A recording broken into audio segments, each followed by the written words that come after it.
মালদ্বীপে নাকি ইসলাম ছিল না, আগে সবাই বৌদ্ধ ধর্মের ছিল। একটা দেশ কিভাবে রাতারাতি সবাই ইসলাম কবুল করলো? আপনি বলবেন যে সাগরের ভিতরে কিভাবে ইসলাম আসলো? শ্রীলঙ্কা থেকে মালদ্বীপের দূরত্ব 400 কিলোমিটার সাগর পথে। মালদ্বীপের চতুর্দিকে কিন্তু সাগর, মাঝখানে হচ্ছে মালদ্বীপ। এই সুন্দর একটা রাষ্ট্র যেখানে মানুষ আনিমনে যায় এখন আনন্দ ফুর্তি করতে। শুধু এই মালদ্বীপে ইসলামটা কিভাবে এসেছিল? ইবনে বতুতা মালদ্বীপে নেমেই দেখেন সবাই মুসলমান। উনি কল্পনা করলেন যে একটা দেশে এত মানুষ কিভাবে মুসলমান হতে পারে, জিজ্ঞাসা করলেন এবং ইতিহাস সম্পর্কে জিজ্ঞেস করার পরে তিনি যে তথ্য জানিয়েছেন, এক সময় 1100 শতকের দিকে একটা আরব্য বণিক দল জাহাজে করে ওই সাগর পথ পাড়ি দিচ্ছিলেন। ঠিক সেই সময় জলোচ্ছ্বাস এবং ঝড়ের কবলে পড়ে জাহাজটা ডুবে যায়। এই জাহাজের মধ্যে একজন কোরআনের হাফেজ ছিলেন, তার নাম হচ্ছে আবুল বারাকাত ইউসুফ আল বারবারি আল মাগরিবি। আবুল বারাকাত ইউসুফ আল বারবারি আল মাগরিবি মরক্কোর সম্ভবত এই যুবক ছিল। তো সমস্ত মানুষ জাহাজ ডুবে মারা গেল। একটা তক্তা ভাসতে লাগলো, ওই তক্তাটার উপরে ভর করে তিনি এই মালদ্বীপের ভূখণ্ডের পাশে এসে পৌঁছালেন।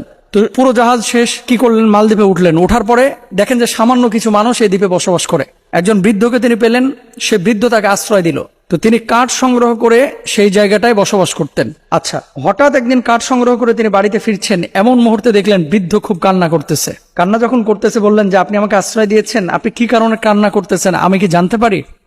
এরপরে তিনি বললেন যে আমাদের এই ভূখণ্ডটা যেহেতু সাগরের মাঝখানে, প্রতি বছর একটা নির্দিষ্ট সময় জ্যোতিষীরা গণকরা আমাদেরকে বলে যে একজন নারীকে উৎসর্গ করতে হবে সাগরে জীবন দিয়ে, তাহলে এই সাগর উত্তাল হবে না, আমাদের এই ভূখণ্ডকে ঠিক রাখবে। আপনি বলবেন এটা আবার কেমন কথা? আচ্ছা, মালদ্বীপে 1100 শতকের কথা আমি বলতেছি, কিন্তু ওমর রাদিয়াল্লাহু তাআলা আনহুর জামানায় আপনারা নিশ্চয়ই জানেন ইতিহাস। আমর ইবনুল আস রাদিয়াল্লাহু তাআলা আনহু যখন মিশরের গভর্নর, ওমর রাদিয়াল্লাহু তাআলা আনহুর জামানায় মিশরের নীল নদের পানি শুকিয়ে যাইতো প্রতি বছর। তো সেখানেও কিন্তু কুমারী নারীদেরকে উৎসর্গ করা হতো নদীর মধ্যে। এদেরকে উৎসর্গ করলে মানে মেরে ফেলা হতো, ওখানে জীবন দিতে হতো। জীবন দিলে তারপরে আবার নদীর পানি ঠিক হতো। আসলে এমনি এমনি ন্যাচারালি এটা ঠিক হতো, কিন্তু মানুষের এটা ভুল ধারণা ছিল। ওমর রাদিয়াল্লাহু তাআলা আনহুর কাছে আমর ইবনুল আস যখন চিঠি লিখলেন, আমর ইবনুল আস রাদিয়াল্লাহু তাআলা আনহু চিঠি লেখার পর ওমর রাদিয়াল্লাহু তাআলা আনহু মিশরের নীল নদকে আদেশ করেছিলেন, ও নীল নদ, যদি তুমি আল্লাহর আদেশে প্রবাহিত হয়ে থাকো তাহলে আমি খলিফা ওমর আদেশ করতেছি মানুষের কল্যাণে তুমি প্রবাহিত হয়ে যাও। আর যদি তুমি নিজেই তোমার গতি, তোমার ধারাবাহিকতা, তোমার জলোচ্ছ্বাস, তোমার ঢেউ যদি নিয়ন্ত্রণ করে থাকো তাহলে তোমার ইচ্ছা তুমি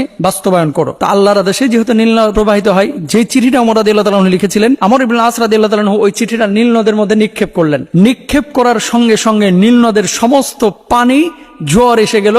নীলনদ যেমন আগে পরিপূর্ণ পানিতে ছিল, ঠিক সেরকম পানিপূর্ণ হয়ে গেল নীলনদ। সুবহানাল্লাহ। এটা ওমর রাদিয়াল্লাহু তাআলা আনহু জামানার ঘটনা বলতেছি। তদ্রুপ ভাবে ইউসুফ বারাকাতি এই যুবক মুরব্বীকে বললেন, এই বৃদ্ধকে বললেন যে আপনার মেয়ের জন্য আপনি কাঁদতেছেন কেন? আজকে লটারিতে আমার মেয়ের নাম উঠেছে, 1 বছর পরে আমার এই মেয়েকে আজকে এই উৎসর্গ করতে হবে, রাত্রিবেলা সাগরের ধারে রেখে আসতে হবে এবং এখানে তাকে মেরে ফেলা হবে। তো যাই হোক, কে মেরে ফেলে? মূলত জিনের আসর ছিল, যেটাকে ইতিহাসবেত্তারা দৈত্যাকার